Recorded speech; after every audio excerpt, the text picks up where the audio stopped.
Apakah pergi ke dokter atau meminum obat-obatan yang bisa bermanfaat, menghilangkan penyakit, itu bisa mengurangi tauhid seseorang? Jawabannya, sama sekali tidak berdampak apapun kepada tauhid seseorang. Maka boleh bagi dia untuk pergi ke dokter atau meminum obat-obatan yang bermanfaat. Karena Nabi SAW juga berobat dan menganjurkan kepada umatnya untuk berobat. Dan kita tahu bahwasanya Nabi SAW adalah pemimpin orang-orang yang bertauhid, pemimpin orang-orang yang bertawakal kepada Allah Subhanahu wa taala. Namun dengan catatan, apabila orang yang sakit menggantungkan hati dan tawakalnya kepada dokter atau obat tertentu, maka tauhidnya bisa berkurang dan cacat. Karena obat atau dokter anggap saja sebagai sebab, bukan tempat untuk menggantungkan hati dan tawakal.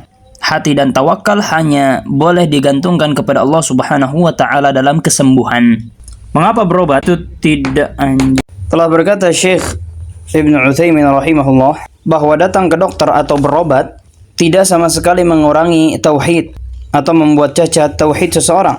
Karena Nabi SAW di dalam sabdanya mengenai sifat orang-orang yang masuk surga tanpa hisab dan tanpa azab, beliau tidak mengatakan mereka adalah orang-orang yang tidak berobat, tapi Nabi SAW bersabda mereka adalah orang-orang yang tidak melakukan pengobatan dengan cara kai, yaitu ditempelkan besi panas, dan mereka adalah orang-orang yang tidak meminta untuk diruqyah.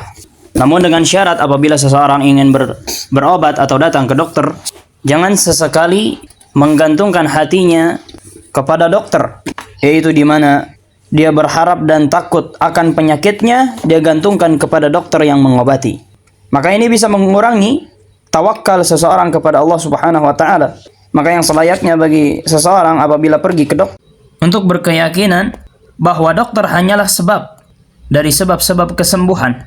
Adapun yang mentakdirkan dan menentukan sembuh ataukah tidak, Allah Subhanahu wa taala semata. Karena di tangannya lah kesembuhan. Maka ini perlu diyakini agar tawakal dan tauhid seseorang tidak berkurang tatkala datang ke dokter.